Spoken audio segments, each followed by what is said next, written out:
Isa po sa mga pinakamatalinhaga na katuruan sa Biblia is that Jesus is called the Word. Parang salita, verbo, sabi sa ibang Tagalog translations, that Jesus is called the Word. In fact, this is the Word for the benefit of the whole world. But what does it mean?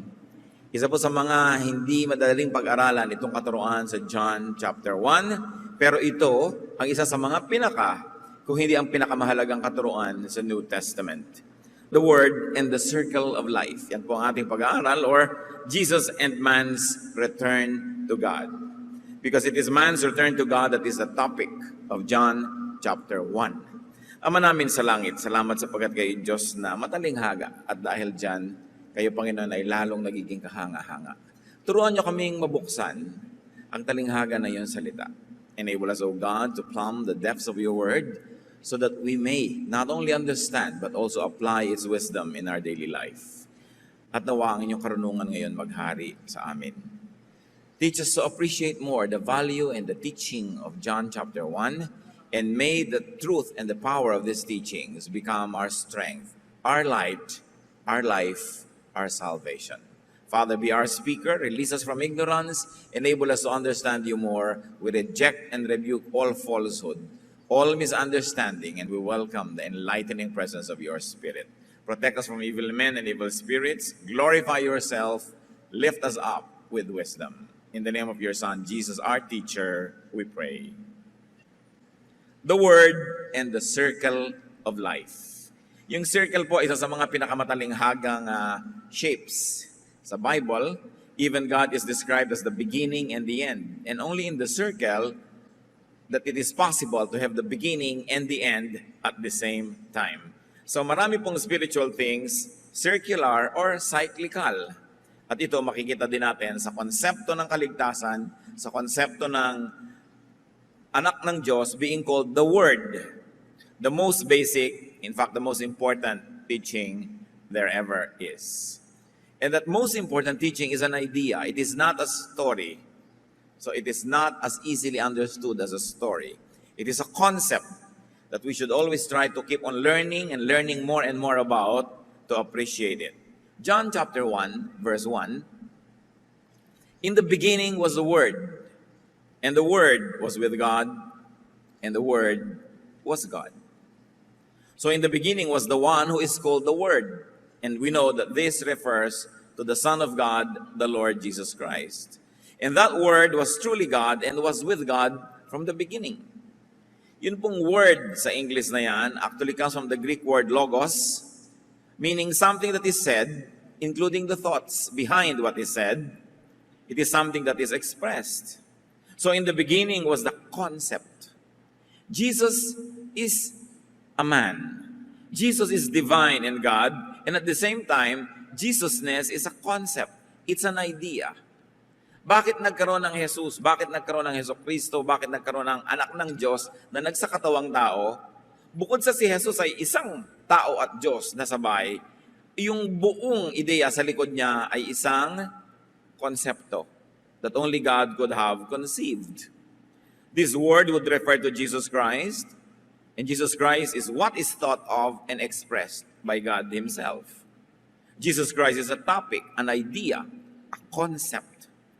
While Christianity is a very beautiful and arresting story, Christianity is really an idea. It is a concept that comes from God Himself. Indeed, Jesus as Son of God, as incarnate, the Spirit that had become flesh, as Savior, is a person and at the same time an idea, and at the same time a rescue plan. Pag nakakita ka ng emergency exit, it's an idea of how you might get out of trouble. The name Jesus and the person of Jesus and the idea behind Jesus being born is also an emergency exit. It's a way out. It is a rescue plan. So the whole person and ministry of Jesus is an idea that was with God in the beginning. Pagka ating tinignan yung mga kahulugan ng John 1:1 na yan. At kung tayo po'y lulundag, para po makita natin yung sino nga ba talaga yung word na yan, sabi sa John 1:14, the Word became flesh and made His dwelling among us. So yung ideya, yung konsepto, naging literal, naging tangible, naging material reality. We have seen His glory. So nakita ang kanyang kaluwalhatian, isang pagpapatunay na naging totoong material yung ideya na dapat sana hindi nakikita at naiisip lang. We have seen His glory, the glory of the one and only, who came from the Father, full of grace and truth. So the concept and the person that became the tangible concept, Jesus Christ, is called one and only. Walang kamuka, walang kaparis, hindi na mauulit pa. So the idea, the word, became physical reality. At yun ang sineselebrate ng Pasko. That the word, the idea of God, became a human being and lived here with us. We saw His true glory, the glory of the one, the only Son of the Father. From Him all the kindness and all the truth of God have come down from us. So iniisip ng Diyos, naging realidad dito sa mundo, naging tao, si Jesus yun. An idea born of God. That's why pwede mo rin sabihin, Son of God. Galing sa Diyos. Sa Kanya nagmula. The expression, including the thought, the reasoning, the idea, became a person and lived with humanity. Hayaan yung paulit-ulitin ko kasi hindi naman talaga ganun kadali na namnamin at i-digest itong konsepto ng John 1:1.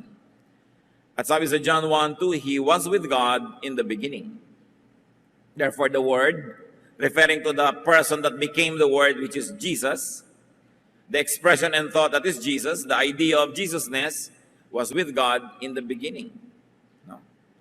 Nandyan yan sa simula pa lang ng buhay ng tao.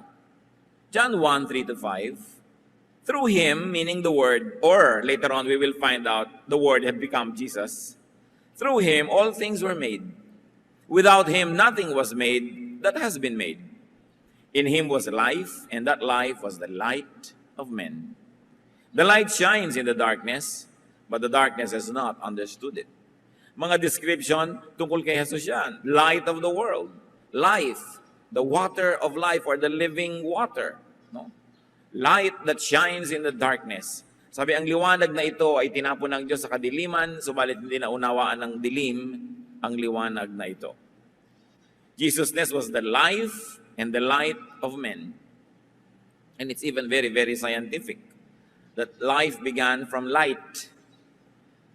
Na dahil sa liwanag, nagkaroon ng mga halaman, nagkaroon ng photosynthesis, at nagkaroon ng mga kakainin, yung mga naging mga hayop at maging tao, na yun ang pinagmumulan ng lahat-lahat. And very interestingly, that life and that light shines. John 1:10-11. He was in the world, and though the world was made through Him, the world did not recognize Him. He came to that which was His own, but His own did not receive Him. So kahit daw ang Panginoong Diyos, ang Panginoong Jesus, ang ideya ng Diyos Ama, nando na sa simula pa lang, nakasulat na sa kalikasan ng kabaitan ng Diyos, ang mga batas ng Diyos ay nandyan sa kalikasan, nung yung ideya ng Diyos ay naging tao, hindi naman naintindihan ng mga tao. Bumaba na nga mula sa langit patungo sa lupa para lalong mahipo, makita, madinig, maunawa. Maraming hindi nakaunawa.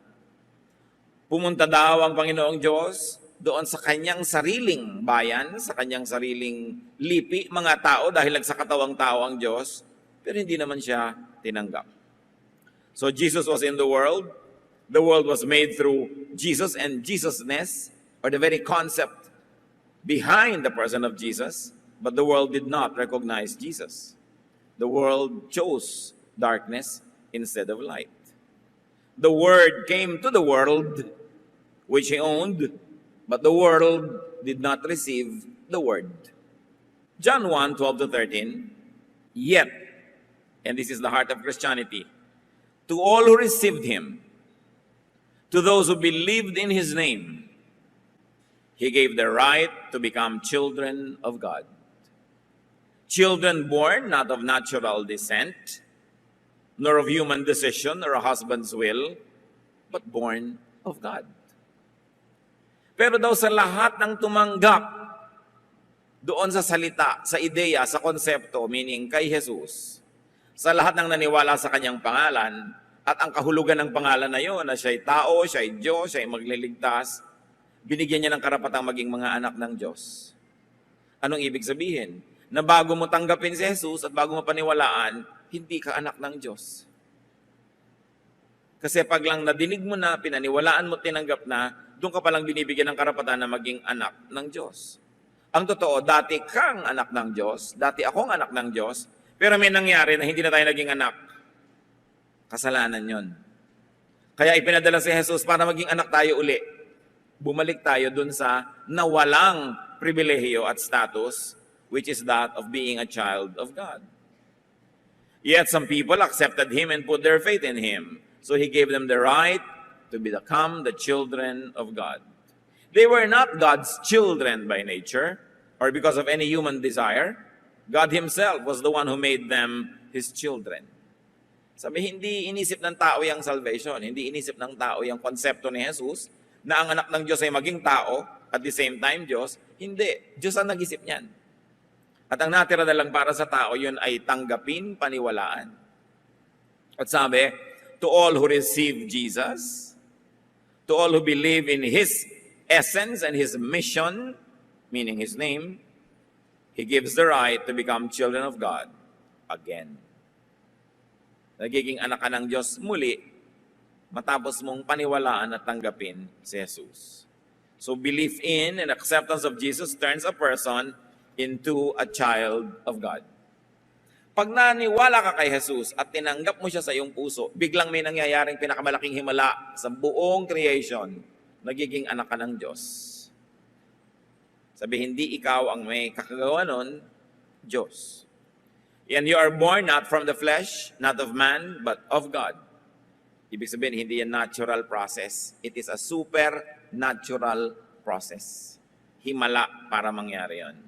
Ano po ang premise? Anong pinagmumula ng mga ideya na ito? Bakit kailangan mangyari that the Son of God would become Jesus, the man, and God at the same time? May pinagmumula niya na background because man was born of God. At sinabi na yan sa chapter 1, nagmula ang lahat sa Diyos, lalo na ang tao. So God made man. That's premise 1. The idea and the expression of the thought of having human beings came from God. Genesis 1, 26 to 27. Then God said, let us make man in our image, in our likeness. So God created man in His own image. In the image of God, He created him. Male and female, He created them. So ang babae at lalaki, parehong ginawa sa wangis ng Diyos. At Diyos ang lumikha. Yun ang unang premise. Diyos, lumikha ng tao, nakamukha niya. Kawangis niya, dahil ang espiritu ng tao na yon, espiritu niya, wala nang iba. Man is the Spirit of God, made to dwell in the flesh. Made to dwell in dust, in the body that we have. Yun lang ang pinagkaiba ng tao sa Diyos. Yung espiritu ng Diyos at espiritu ng tao pareho. Pero ang espiritu ng tao, pinatira ng Diyos sa katawan, sa lupa. Samantalang yung Diyos na natiling walang ganong katawan, espiritu lang siya. So actually, the first incarnation, God's Spirit manifesting in the flesh, is man. Si Jesus ang pangalawang incarnation ng Diyos. Pero yung Diyos, ginawang tao, tumira sa katawan, yun ang unang incarnation. Yun ang unang creation. That was God's Spirit housed in flesh. Genesis 2:7, the Lord God formed the man from the dust of the ground and breathed into his nostrils the breath of life, and the man became a living being. So ang Espiritu ng Diyos, naglagay siya, isinama niya sa lupa, naging tao, pero Espiritu rin niya yon, kaya image niya. But the Spirit of God was made one with dust, with flesh, to live a spiritual and an earthly life.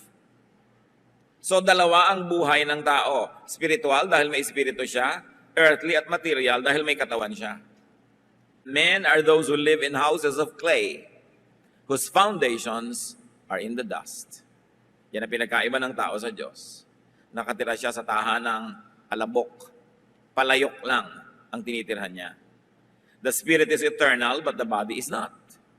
1 Corinthians 6:19, do you not know that your body is a temple of the Holy Spirit? Kaya kung kailan, paano merong bulwagan ng Panginoon, templo ng Diyos, material, bato, bakal, pero tinitirhan ng Espiritu ng Diyos dahil templo niya. Ganon din yung katawan ng tao, lupa, material, pero nakatira yung Espiritu ng Diyos doon, kaya nagiging banal ang katawan ng tao.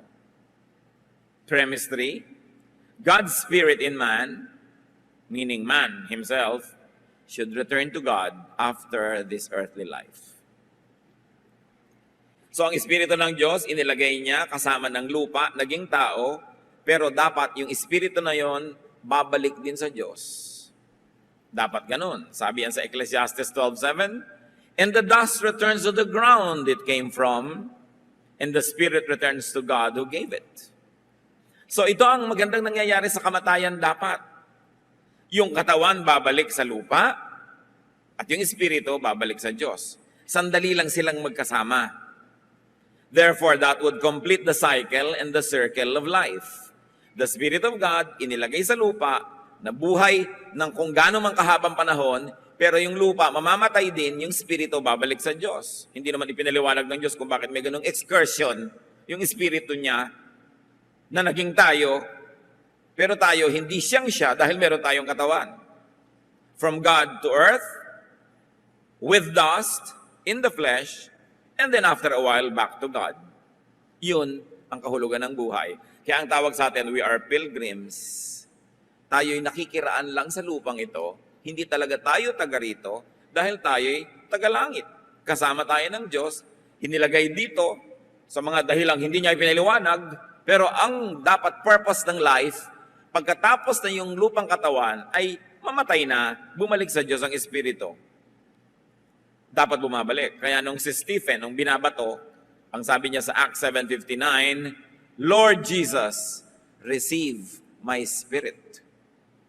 Binabato nila ang katawan ko, mamamatay ang katawan ko, dudugo, uubos ang dugo ko, madudurog ang aking buto, babalik ako sa lupa, pero yung espiritu ko, tanggapin mo, Panginoon, babalik ito sa iyo. Kaya ang kamatayan, ang number 1 na nagpapalaya sa tao para makabalik sa Diyos. Hindi yan kinatatakutan ng mga mananampalataya. Bagamat dahil tayo'y nakatira sa katawan na ito, natural, wired tayo to protect the body, wired tayo, nakaprogram tayo to love life in this world because we are of the world din, dahil may lupa tayong katawan. Pero yun habang nakakatira pa ka pa lang dyan. Pero oras na oras na namatay yung katawan at nakalaya yung espiritu, ang pagpapasalamat mo na lang na nakalaya ka na dyan. Kasi maiiba ang yung buong pananaw pag binitawan mo na yung katawan na yan. Pero may nangyari mga kapatid. Ang Espiritu ng Diyos, inilagay niya sa alabok, nagkaroon ng tao, mamamatay yung alabok, babalik yung tao sa kanya, pero may nangyari during the excursion. But sin contaminates the spirit and it dies. Yun ang pumasok. Yung dapat sana, yung espiritu mo makakawala sa katawan, babalik ka sa Diyos, pero yung espiritu ay nadumihan ng kasalanan. And because of that, sin traps man away from God and prevents man from returning to God. Hindi makukumpleto yung circle, hindi makukumpleto yung cycle, dahil hindi na ngayon makakauwi sa Diyos ang espiritu, dahil nagkasala na ito, marumi na ito, hindi na ito karapat-dapat makiisa muli sa espiritu ng Diyos na puro, dalisay, holy. Genesis 2:17, bakit pumasok yung kasalanan? You must not eat from the tree of the knowledge of good and evil, for when you eat of it, you will surely die. Yan ang sinasabi ng Diyos. At hindi katawan ang mamamatay dito, spirit. Kasi nung si Adan at si Eva kumain ng forbidden fruit, hindi naman namatay yung katawan nila eh. Therefore, yung mamamatay, pag kinain nila yon, hindi yung katawan. May namatay, yung spirit. At lahat ng tao nagkakasala, namamatay yung spirit. So niya, huwag niyong gagawin ito. Don't cross the line. May isang bawal. Don't aspire to be like God while you are in this body. Kaya ang sabi ng serpent kay Eva, when you eat it, you will be like God. So, when Eve saw that it was to be desired to make one wise like God, knowing knowledge between good and evil, She ate. What does it mean to know knowledge between good and evil? It is for you to decide what is good for you and what is bad for you. Yun ang rebellion. Kaya pag sinabi ng magulang sa anak, anak, papasok ka sa school, huwag kang a-absent para lang maglakwatsa.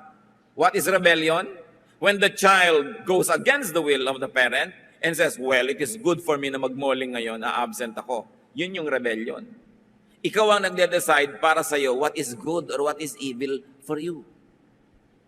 At yun ang ibinigay ng Panginoon na kondisyon sa mga tao. Hindi kayo magpapasya niyan, ako. Akong magsasabi kung anong tama at mali, ang gagawin niyo lang, susundin niyo kung ano yung tama.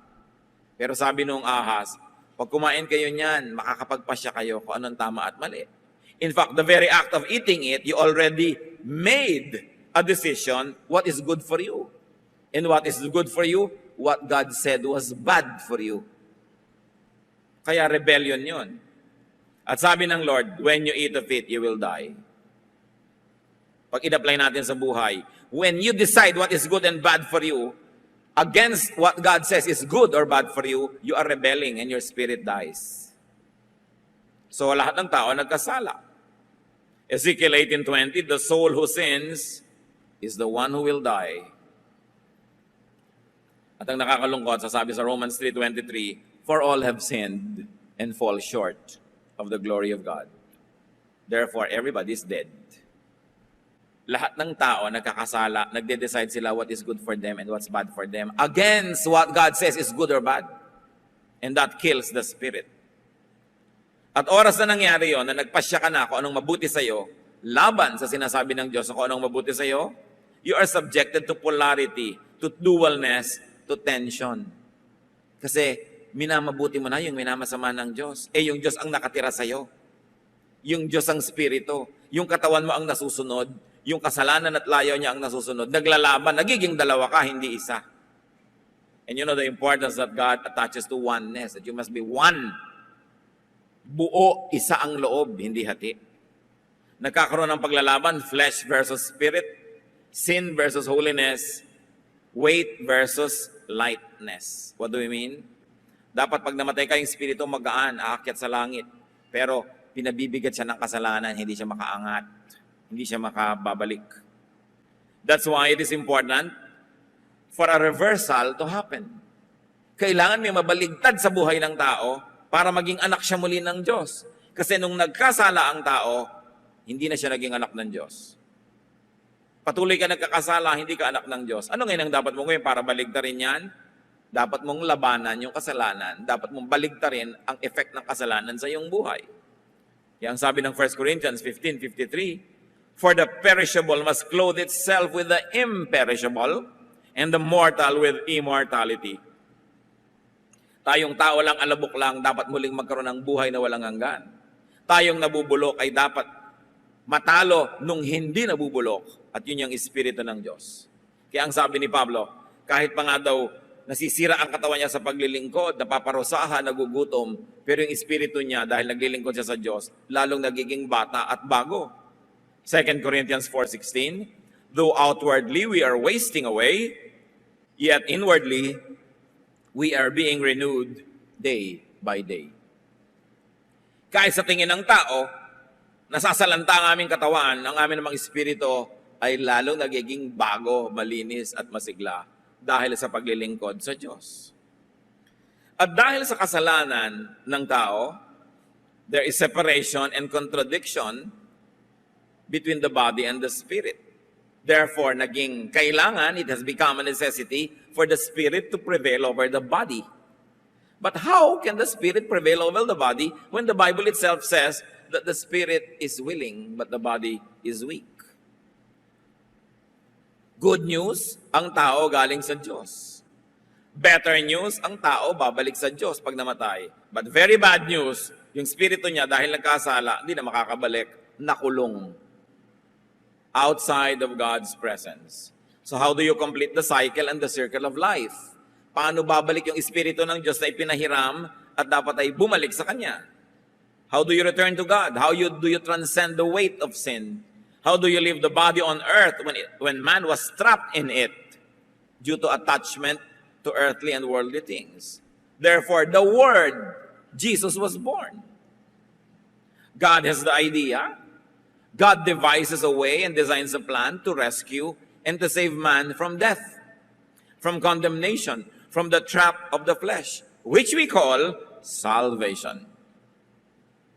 Which is why there is Jesus, and which is why there is the church. Salvation is the reason for everything. Dalawa lang yan, mga kapatid, creation and then salvation. Because man and the world that were all created by God were destroyed by sin. Now God operationalizes His plan. What does God do? God sends Jesus.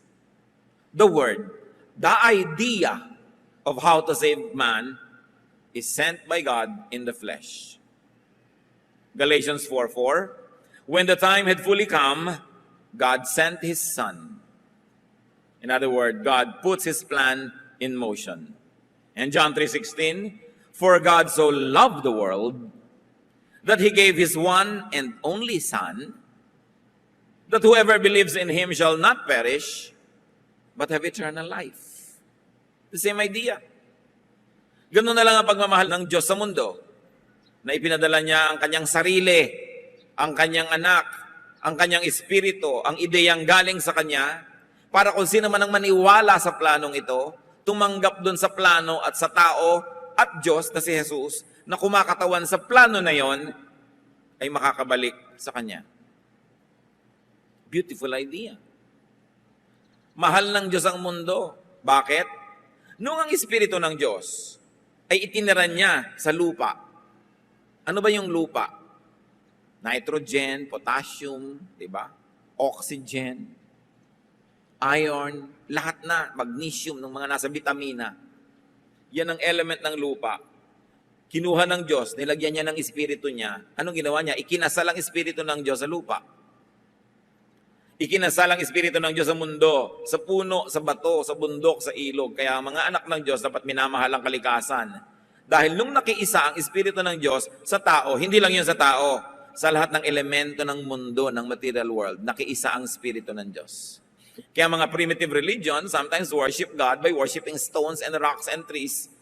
They are wise to know na nakiisa doon ang Espiritu ng Diyos. But, nagpadala naman ng Diyos ng person, His Son, the Lord Jesus Christ, para doon ma-focus yung ating pagsamba at doon tayo humingi ng kaligtasan. So ang mga tao'y ligaw na wala, ipinadala ngayon ang anak ng Diyos na tinatawag nating si Jesus, na hindi lang tao, I always emphasize, kundi isang ideya na naging tao. Luke 19:10, for the Son of Man came to seek and to save what was lost. Now, what are the mechanics? Paano mangyayari, ililigtas? Siyempre, ang Diyos, just.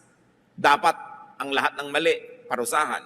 Ang lahat ng mabuti, gantimpalaan. Just siya eh. Pero ang Diyos, merciful din, mahabagin. Anong ibig sabihin ng mahabagin? Yung nagkasala, pinapatawad. Paano mo pagsasamahin ang habag at katarungan? How will you satisfy both God's mercy and justice? It is only through the Word, the idea, the person of Jesus. And what would be the mechanics of salvation? Jesus, the Son of God, the Spirit of God, the idea of God would be human. Would unite with humanity and would take man's sin and punishment unto himself. Namnamin nyo yan. Yung Espiritu ng Diyos, magsusuot din ng katawan ng tao para maging tao siya. At habang siya'y tao, identified with humanity, tatanggapin niya sa kanyang katawan ang lahat ng parusang nakalaan sa dapat lahat ng katawan nyo, katawan ko, nating lahat, katawan nating mga nagkasala, ililipat sa kanya. Kaya nung siya ay nasa krus, sabi niya, Father, Father, why have you forsaken me? Because even the Spirit of God, the Father in heaven, could no longer fellowship with Jesus, the man, and the God at the same time, because all of the sins of the world were put on His body. At nung namatay siya, nadala-dala yung kasalanan ninyo at kasalanan ko na nating lahat. Nalibing kasama ng kanyang katawan. Anong nangyari? Bumangon ang kanyang espiritu. Iniwan yung kasalanan sa libingan. Bayad na. Because the life of Jesus is greater than the life of all lives that lived, are living, and will still be born. Why? because while He is a man, He's also God. Ganun kahalaga yung buhay niya. Isang buhay, higit pa sa buhay nating lahat. Kaya nung ibinayad yung buhay na yon, bayad tayong lahat. Naliligtas ang lahat. The plan was that Jesus would take man's sin and put it upon Himself, and that Jesus would give His life, His light, His holiness to man. Palit. Kaliwaan yan. Ang nangyari sa krus, kinuha ni Jesus lahat ang kasalanan ng tao. Sinong tao? Yung naniniwala. Yung naniniwala at yung maniniwala pa lang pagdating ng panahon, lahat yon sabay-sabay. Bakit pwedeng gawin ni Jesus? Because God in Him is timeless. Well, the body that He wore was flesh and it had time and limited by time. The Spirit in Him is timeless. Therefore, He took all those sins into His life. Pwede bang magsama yung kasalanan at kabanalan? Hindi. So ang ginawa niya, yung kabanalan niya, tinanggal niya sa kanyang sarili at ibinigay niya sa lahat ng nananalig at mananalig pa lang. So when you say you believe in Jesus, this is what happens. You say, Jesus, take my sin, let it be yours, and die for it, please. So I won't have to die. And I'm going to take your holiness and make it mine. That will make me holy, not because I'm holy, but because I believe in you. And when I am holy because I believe in you, when I die, I go back to God. That is what Christianity is all about. Pag hindi malinaw sa atin yan, nag-hit and miss, trial and error lang tayo sa ginagawa natin sa buhay. Kailangan malinaw na malinaw. When you become a Christian, there's a total exchange of composition and position with Jesus. You take His holiness upon you, and you give your sin to Him, and He dies for it. And then you become free because He died. Kaya sabi sa Isaiah 53:5, but He was pierced for our transgressions. He was crushed for our iniquities. The punishment that brought us peace was upon Him, and by His wounds, we are healed. Sabi, siya ay sinaksak, sinugatan dahil sa ating mga kasalanan. Siya ay dinurog dahil sa ating mga pagkakasala at pagkakamali. Yung parusang dapat sana'y atin, pero naligtasan natin, itinambak sa Kanya. At gumaling tayo dahil nalipat sa Kanya ang ating mga sugat. Kaya ang tawag, Savior. At kaisa-isa yon, one and only. There are only two religions on earth, brothers and sisters. Don't be deceived by brands and by names. There are only two religions. Religion number one, and 99% of all religions in the world fall under this category. Save yourself. Yun ang religion number one. Yan ang ginagawa ng napakaraming tao. Kaya pinaparusahan yung sarili nila, kaya nag-aayuno, kaya hindi kumakain, kaya umaakyat ng mga bundok, kaya nagpapapako sa krus, kaya kung ano-ano pa. They are saving themselves through their own deeds. And there is religion number two, biblical Christianity. Jesus, the Son of God, is your Savior. Inaako niya ang kasalanan mo, ibinibigay niya sa iyo ang kanyang kalinisan. That's why you are called a saint. You are called holy. You are called child of God, not because of your deeds, but by the deeds of Jesus. 1 Peter 2:24. He Himself bore our sins in His body on the tree, meaning the cross, so that we might die to sins and live for righteousness. Kaya ang Kristiyano, binabaptize, ibig sabihin nun, tinanggap niya si Jesus, inilubog siya sa tubig, inilibing na yung dating siya. At pag ahon niya sa tubig, ano yung sinisimbolize? Bago nang siya. Born again, a new person, a new creation. That's why you begin to have a new life. Kaya pag yung Kristiyano, tumanggap na sa Panginoon, tapos nagpabaptize at lahat-lahat, tapos bumabalik sa kasalanan, sabi sa Bible, the dog returns to its own vomit. Binabalikan mo yung dati mong isinuka na. Bakit?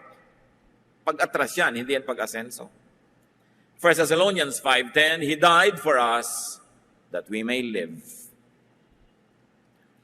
1 John 1:7, the blood of Jesus, His Son, purifies us from all sin. So Jesus, God's Son, God's idea, God's plan, God's spirit is man's savior and friend. Kaya ba nating maunawa? Ang Diyos, ipapadala niya ang kanyang sariling anak, ang sariling espiritu, magsusuot din ang katawan ng tao tulad ng ginawa nung unang tao at ng lahat ng tao. Ginawa din ni Jesus, espiritu ng Diyos, nagkaroon ng katawan. Anak ng Diyos, nagkaroon ng katawan. Para itong katawan na ito ibayad sa kasalanan ng katawan ng tao. At para yung espiritu ng Diyos na daladala niya, ipalit do sa espiritu ng Diyos na nadumihan na hindi na makabalik-balik sa Diyos, nahugasan yung espiritu na yon dahil sa dugo ni Jesus. This is the wonder of Christianity. That God would go down to earth, unite and exchange positions with humanity, die for man's sins, rise as Savior, and then take people back to heaven through the credentials of the Savior. Pumapasok ka sa pinto ng langit, ang ticket mo si Jesus, hindi ikaw. John 5:24, I tell you the truth, whoever hears my word and believes him who sent me has eternal life and will not be condemned. He has crossed over from death to life. Powerful verse. Memorize it. Sabi niyo, sino man makarinig ng aking katuruan at manalig sa nagsugo sa akin at sa nagpadala yung Ama sa Langit, sa ideya niya na iligtas kayo sa pamamagitan ko, meron kang buhay na walang hanggan. Di ka na uusigin, tugtog ka na mula sa kamatayan sa buhay. Past test na yan. He has crossed over from death to life. You don't cross over from death to life when your body dies. You cross over from death to life when you accept Jesus as Savior and Lord. Here, now, or wait, it happened. Tapos na. Thus we are free. Hindi tayo nagyayabang pag sinasabi ng ako sure na sa salvation. Sasabihin mo, magyabang naman ito, buhay pa magkakasala pa, tas na. Kasi tinapos na, you have crossed over from death to life. Tapos na. Hinihintay na lang natin yung katawan natin bumigay para pawalan yung espiritu nating nakakulong doon.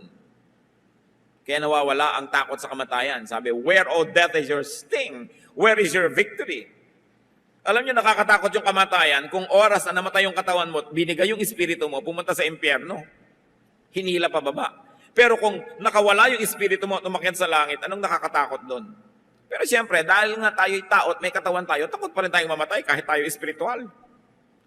Likas yun dahil para i-protect natin yung life natin. Inilagay din ng Diyos yun, yung pagmamahal sa buhay na ito. Para i-protect mo yung life na binigay niya. Pero kung talagang hindi na maiiwasan, ayan na yung kamatayan mo o kamatayan ng mahal sa buhay, luwagan ng dibdib, ibigay ang espiritu. Sabi ni Stephen, Jesus, receive my spirit. At kung sakasakaling magkakaroon kayo ng pribilehiyong maghingalo at magdrama bago mamatay, sabihin nyo rin, Jesus, receive my spirit. Kesa kung ano-anong kinakatakutan mo, ayan na sila, dumadating na sila. Di ba? Ayan, dumidilim na. Napakasarap sabihin, Lord, receive my spirit. That's why Jesus, or the idea of Jesusness, is the only way. John 14:6. Jesus answered, I am the way, and the truth, and the life. No one comes to the Father except through me. Walang makararating sa Ama na hindi dadaan kay Jesus. Bakit? Siya lang yung nakipag-exchange sa iyo Siya lang yung galing sa Ama na ipinadala, kamukha ng ipinadala yung Espiritu sa tao. Ipinadala ito para maging tao, para makipagpalit sa iyo habang siya'y tao. Walang iba. There is no name given under heaven by which men are to be saved, except the name of Jesus Christ. That's why it is important for us to share this truth with our loved ones, even with strangers who don't know this. Baka ang mga mahal nyo sa buhay, nandun sa 99% ng religions, they are saving themselves. Parang sabi sa Bible, ang ginagawa ng tao kahit yung pinakadakila para lang maruming basahan yan sa harap ng Diyos. It is never enough. Kasi kung enough, ba't pa magpapakahirap si Jesus na mamatay sa krus? Pwede naman pala natin iligtas ang sarili natin. Wala kasing ibang paraan, siya lang. He is the only way. Kaya huwag kayong magpatulog-tulog at magpatamad-tamad sa pag-share ng salvation. Sa pagdadala ng mga tao sa salvation class, sa pag-attend ng mga salvation Bible studies. Kasi kailangan maintindihan yan. Ninyo ko at ng lahat ng mga mahal natin sa buhay. At pag oras na dumating ang kamatayan at humiwalay ng espiritu, wala nang bawian. Kaya kailangan kumilos habang tayo nabubuhay. 1 John 5:12, He who has the Son has life. He who does not have the Son of God does not have life. Ang linaw. Yun lang na kay Kristo ang may buhay. Therefore, the incarnation. At yan ang pinag-aaralan natin kanina pa, John 1:14. The Word, the idea, Jesus became flesh and made His dwelling among men. We have seen His glory, the glory of the one and only, who came from the Father, full of grace and truth. So the work of Jesus Christ is, one, to join man, to rejoin God's Spirit that has become man in the flesh. Actually, may reunion. Nung ang Espiritu ng Diyos na si Jesus ay naging tao, yung Espiritu ng Diyos nakiisa uli. Doon sa Espiritu ng Diyos na naging tao at nagkasala na, nagkaroon ng koneksyon para malinis yun, masave, maakay, pabalik sa Diyos. So nagkaroon ng ganung uri ng union. The work of Jesus is to connect God and man through Him. Nalayo na yung tao Yung Espiritu ng tao, nalayo na sa Espiritu ng Diyos. Dumating si Jesus. At dahil siya'y tao, pwede siyang humawak yung isa niyang kamay na tao sa tao. At dahil siya'y Espiritu, yung Espiritu niya nakahawak sa Espiritu ng Diyos, sa pamamagitan niya na Diyos at tao, yung Diyos at tao ay nagiging isa muli. At kaisa-isa yan, si Jesus lang. Ganun siya kahalaga. Kaya sa pamamagitan ni Jesus, nagiging isa uli tayo sa Diyos Ama. John 14:20, On that day you will realize that I am in my Father, Jesus says, and you are in me, and I am in you. What will happen if Jesus is in the Father, tapos Jesus is in you, and you are in Jesus? It means you will also be in the Father. But without Jesus, you cannot go to the Father. Through Him, naging pwede. So the work of Jesus is to save man, as we have already explained. And then when that man dies, to lead and bring that man back to God in spirit form. Psalm 68:18, When you, the Savior, ascended on high, you led captives in your train. Ikaw na tagapagligtas nung umakyat ka sa langit, ang dami mong kinaladkad, dinala ng mga tao paakyat. Now, what are the hindrances to salvation? What are the hindrances to freedom from sin, freedom from the flesh, freedom from the world? What are the hindrances to weightlessness para ka lumutang at pumunta sa taas? John 1:10-11. He was in the world, and though the world was made through Him, the world did not recognize Him. He came to that which was His own, but His own did not receive Him. So did not recognize and did not receive. What are the hindrances of salvation? One, ignorance. Lack of recognition of Jesus Christ as the Word of God, as the Savior, as God's way of saving His people. Usually, this also involves lack of recognition of one's true condition and destiny. Yung hindi natin lubos na nakikilala si Jesus at hindi rin natin lubos na nakikilala ang ating sarili. Kasi pag lubos natin kinikilala ang ating sarili, malalaman natin tayo marumi, makasalanan, therefore we need a Savior. Ignorance is an enemy. That's why you need Bible study. You need intellectual understanding. You need knowledge. Kaya dapat ang tao, aral ng aral. Another hindrance of salvation, rejection of Christ. One is rejection because of ignorance, and two is rejection because of false intellect and false wisdom. Yung iba sobrang rumurunong, ayaw na rin maniwala. Yung iba naman sobrang kulang ang karunungan kaya hindi makapaniwala. Parehong kalaban ng kaligtasan ng Espiritu.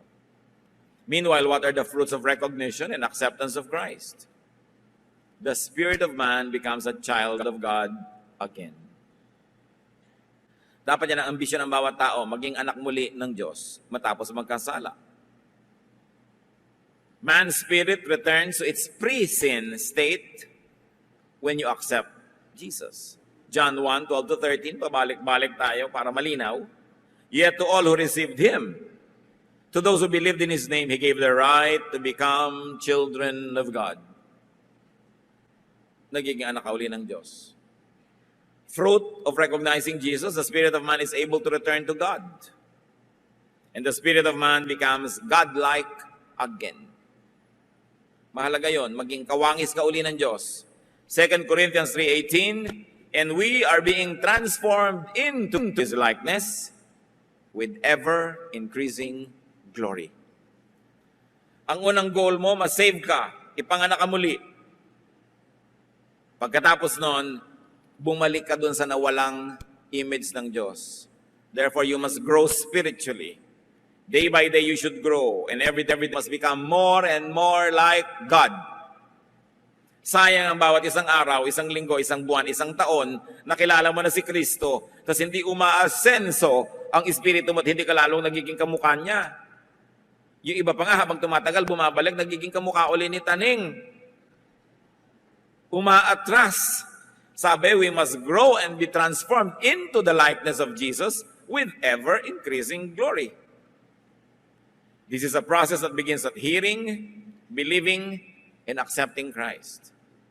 The way to be saved by Christ, siguro naman napakalinaw na niyan, receive Him. Revelation 3:20, here I am. I stand at the door and knock.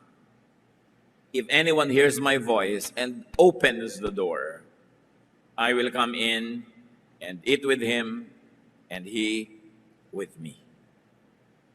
Sabi ng Panginoon, kumakatok ako sa pintuan ng iyong puso. Sino man ang makarinig o makinig sa aking tinig at magbukas at ako'y papasukin, papasok ako, uupo sa mesa at kakain kasabay niya. And you know what it means in the desert, people, when you eat with someone, you give your life to him. Sabi niya, dulog ako sa hapagkainan, ibibigay ko sa iyo ang aking buhay. Have you received Jesus with this clear understanding of what it means to receive Jesus? What else is the way to be saved by Christ? Believe in Him, in His name, in His personality, in His mission, in the concept and the idea of salvation. Acts 16:31, believe in the Lord Jesus and you will be saved. You and your household. In other words, you want to be saved, be born again. Allergic yung iba sa mga religious words na ganito, but you cannot escape it. John 3:3, in reply, Jesus declared, I tell you the truth, no one can see the kingdom of God unless he is born again. Kung di ka ipinapanganak na muli, hindi mo makikita ang kaharian ng Diyos. Ngayon, marami mga born again, hindi siguro nila alam born again sila. Kasi pag naniwala ka kay Jesus, tinanggap mo siya, born again ka eh, kahit alaman mo o hindi na nangyari pala yon. Pero kahit naman simba ka ng simba, sa ulo mo lahat yung buong Biblia, hindi mo pa pala ito ginagawa, hindi ka pa born again, attende ka lang, hindi ka anak ng Diyos. Kaya mahalagang linawin ang ganito mga bagay. Because the old self will not do, it will not be good enough. You need a new spirit, a new heart, a new way of life. 2 Corinthians 5:17, therefore, if anyone is in Christ, he is a new creation. The old has gone, the new has come. And this is what we often forget, that if you are in Christ, you are a new creation. Hindi ka na nahuhulog sa mga dati mong kinahuhulugan, hindi mo na dapat pinaggagawa yung mga kasalanang dati mong pinaggagawa, kasi bago ka na eh. At every day, you renew your commitment to the Lord. Kasi every day, may darating uling tukso, at marami sa atin, bumibigay uli, nagkakasala. Salamat na lang, 1 John 1:9. God is faithful and just, and will forgive us if we confess our sins. Natin nyo yung relasyon natin pagka ating inihihingi ng tawad. So what is the challenge of this very basic message? We've got to be born again. We've got to be God-like in spirit. Ang kailangan sa buhay, unang ma-born again ka. Pagkatapos, kailangan mag-grow ka ng tuloy. To grow spiritually unto God-likeness.